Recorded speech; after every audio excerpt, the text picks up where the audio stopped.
Hello everyone, my name is Koji Kumura from Happiness Realization Party.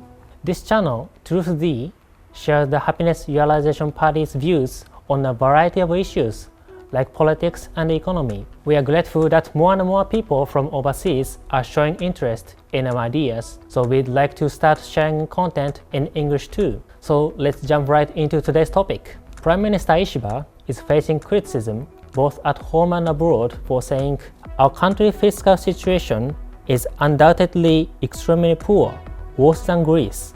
Right now, rising prices are a serious problem in Japan.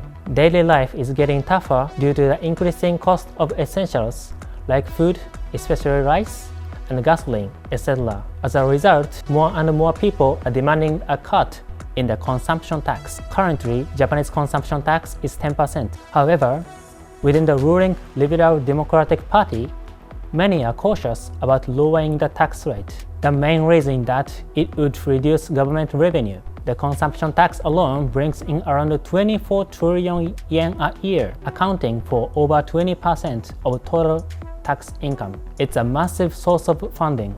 That's why Prime Minister Ishiba made his controversial remark to argue that tax cut would be irresponsible given Japan's fiscal state. But is Japan's fiscal situation really worse than Greece? The answer is no.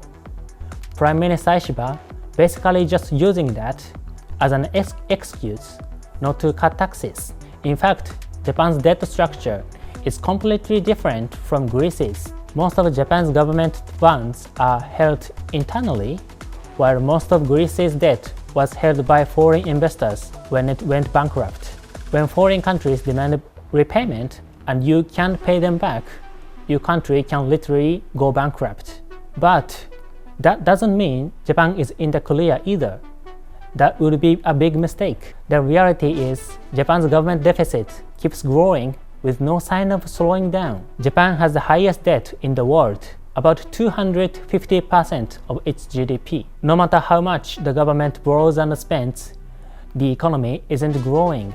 Right now, if you combine the assets held by Japanese companies and the citizens, there's still a net surplus worth hundreds of trillions of yen. But if debt keeps growing at this pace, the deficit will eventually catch up and overtake the surplus. And when that happens, Japan could face a fiscal collapse, and that would lead to a serious national crisis. So yes, Ishiba's worse than Greece comment may just be a tactic to avoid tax cuts, but it's also true that Japan is at risk of a financial meltdown. So what should Japan do? Japan's best option is to cut government spending. If Japan is struggling with deficit, it needs to start reining in wasteful use of tax money.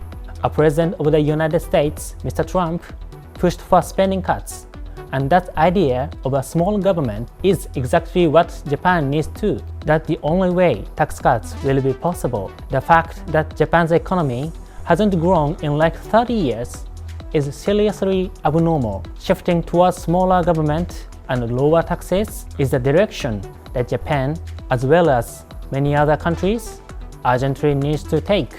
That's all for today. Thank you for watching. Please like and subscribe.